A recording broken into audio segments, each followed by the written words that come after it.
तो guys JJ के chapter 255 हमारे सामने आ गया है एंड ये चैप्टर खत्म होते होते हमें लिटरली बहुत कुछ देखने को मिलने वाला है। पिछले चैप्टर के एंड में हमने देखा था कि कुसागाबे को हराने के बाद सुकुना उयुई को मारने ही वाला होता है, बट तभी मिगुएल वहाँ पर आ जाता है और उयुई को बचा लेता है। एंड इस चैप्टर के शुरू में ही हम देखते हैं कि मिगुएल के साथ लारुई भी अब इस बैटल में ज्वाइन हो चुका है। और अगर आपको पता नहीं है तो ये बंदा भी जुजुत्सु काइसेन 0 मूवी में हमारे गेटो के टीम में ही था। उसके बाद हमें एक फ्लैशबैक दिखाया जाता है जहां यूटा मिगुएल से रिक्वेस्ट कर रहा होता है कि सुकुना के साथ फाइट में वो भी उन लोगों की मदद करे, बट मिगुएल यूटा के इस रिक्वेस्ट को ये बोल के रिजेक्ट कर देता है कि वो एक ऐसे मॉन्स्टर के साथ कभी भी नहीं लड़ेगा जो प्रोबेबली गोजो सातुरो को भी हरा सकता है। तभी हम वहाँ पर लारुई को भी मिगुएल को कॉन्विंस करते हुए देखते हैं। लारुई मिगुएल को ये बोलता है कि हम बस तुम्हें सुकुना के ऊपर एक फाइनल ब्लो देने के लिए हेल्प करने को बोल रहे हैं, जब सुकुना गोजो सातुरो के साथ फाइट करके ऑलरेडी बहुत ही ज्यादा वीक हो जाएगा। और उनके लिए सुकुना से फाइट करना मर्जर के बाद एक ऐसे जायंट का स्पीड से फाइट करने से तो आसानी होगा जो कि अपने पैरों से एक पूरे कंट्री को कुचल सकता है। पर फिर भी मिगुएल उनके बातों को ये कहकर मना कर देता है कि तुम जापानीज लोगों को ऐसा क्यों लगता है कि हम जैसे काले लोग कोई भी चीज बहुत ही आसानी से सरवाइव कर सकते हैं। मिगुएल यूटा को ये भी बोलता है कि तुम यहाँ पर क्या कर रहे हो, गोजो को यहाँ आके उसके सामने सिर झुका के उससे रिक्वेस्ट करना चाहिए था इस फाइट में तुम लोगों के साथ ज्वाइन होने के लिए। अच्छा, हमारे गोजो भाई के साथ बदतमीजी।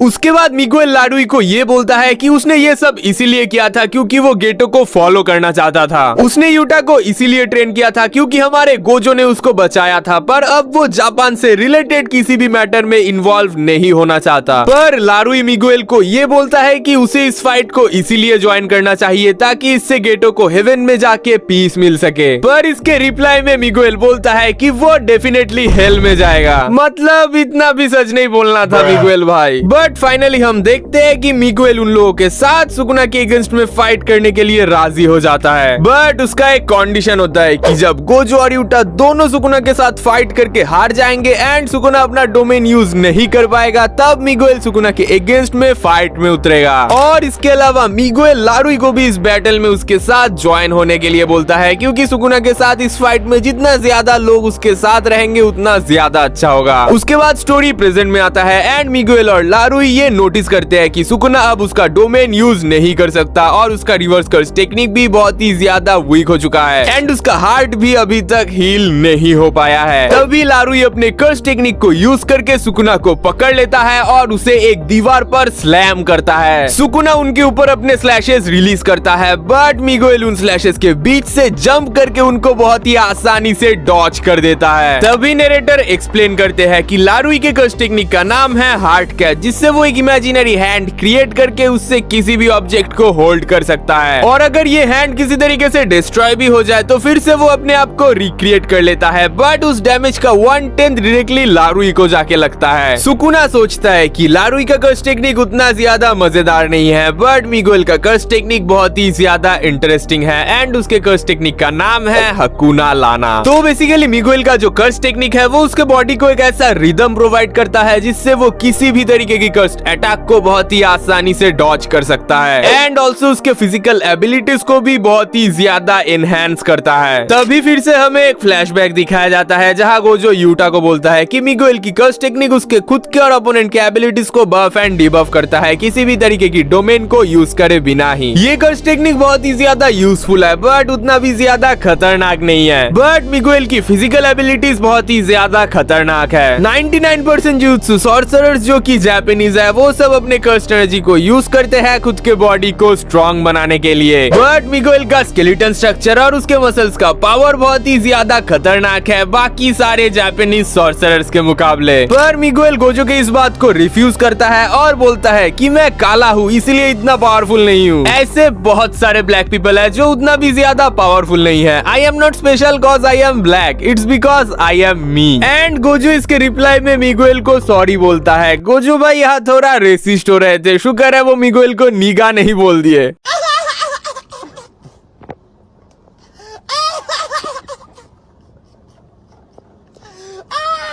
स्टोरी फिर से प्रेजेंट टाइम में आता है एंड हम देखते हैं कि मिगुएल सुकुना के एक हाथ को पकड़ के उसको एक बहुत ही हैवी पंच करता है और सुकुना के बैक पर चोसो का सुपरनोवा आके लगता है एंड तभी यूजी भी ऊपर से आके सुकुना के ऊपर अटैक कर देता है। तभी नरेटर हमें सुकुना की वर्ल्ड कटिंग स्लैश को यूज करने का जो प्रोसीड्यूर है वो पूरी तरीके से एक्सप्लेन करते हैं। तो देखो बेसिकली जब सुकुना अपने वर्ल्ड कटिंग स्लैश को क्रिएट करता है तब उसे इन मटन करके एक हैंड साइन को यूज करना पड़ता है एंड इसी हैंड साइन को सुकुना अपना डोमेन मेलोवेलेंट श्राइन को क्रिएट करने के टाइम भी यूज करता है। बट जब गोजो के साथ बैटल में गोजो के हॉलो पर्पल अटैक से सुकुना का एक हाथ डिस्ट्रॉय हो जाता है तब सुकुना एक बाइंडिंग वाव का यूज करता है बिना कोई हैंड साइन करे, बिना गोजो के ऊपर अपना वर्ल्ड कटिंग स्लैश को यूज करने के लिए। बट अपने ओजी फॉर्म में ट्रांसफॉर्म होने के बाद अब सुकुना को अपने हैंड साइन को यूज करना ही होगा वर्ल्ड कटिंग स्लैश को एक्टिवेट करने के लिए एंड उसके बाद उसे अपने हाथ को उस डायरेक्शन में मूव भी करना होगा जहां वो अपने वर्ल्ड कटिंग स्लैश को भेजना चाहता है। उसके बाद हम देखते हैं कि सुकुना यूजी के ऊपर अटैक करने जाता है बट तभी माकी वहां पर आ जाती है और एक खतरनाक स्माइल करके अपने कटाना से सुकुना का एक और हाथ काट देती है। माकी को देख के सुकुना बहुत ही ज्यादा सरप्राइज हो जाता है और सोचता है कि कैसे वो एक ब्लैक फ्लैश खाने के बाद भी फिर से इस बैटल में वापस आ गई है। तभी यूजी भी सुकुना के ऊपर अटैक करने जाता है एंड सोचता है कि ये उनके लिए एक बहुत ही अच्छा चांस है क्योंकि एट दिस मोमेंट सुकुना के पास बस उसका तो राइट आर्म ही बचा हुआ है जिसकी वजह से वो अब अपने हैंड साइन को यूज करके वर्ल्ड कटिंग स्लैश को क्रिएट नहीं कर पाएगा और अभी उसका रिवर्स कर्स टेक्निक भी बहुत ही ज्यादा कम हो चुका है सो वो लोग अब इस फाइट को जीत सकते हैं। पर जब यूजी ये बात सोच ही रहा होता है तभी सुकुना लारुई के ऊपर एक बहुत ही जबरदस्त ब्लैक फ्लैश मारता है एंड नरेटर बोलते हैं कि गोजो वर्सेस सुकुना के फाइट में गोजो अपने सेकंड ब्लैक फ्लैश को यूज करने के बाद अपने रिवर्स कर्स टेक्निक को फुल्ली रिकवर कर लिया था। तो क्या अब सुकुना भी अपने रिवर्स कर्स टेक्निक को फुल्ली रिगेन कर चुका है और यहीं पर यह चैप्टर खत्म हो जाता है। तो भाई देखो इस चैप्टर के शुरू में हमें दिखाया गया कि क्यों मिगुएल इस फाइट को ज्वाइन कर रहा है और चैप्टर के एंड होते होते हमने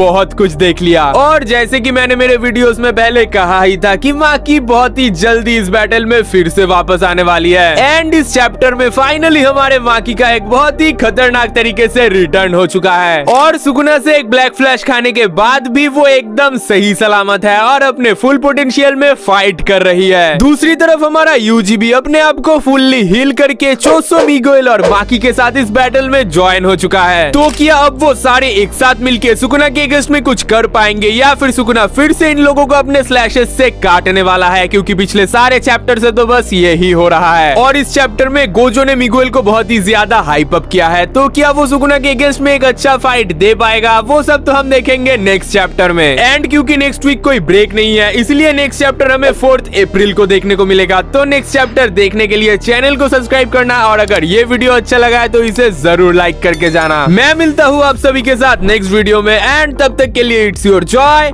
साइनिंग आउट।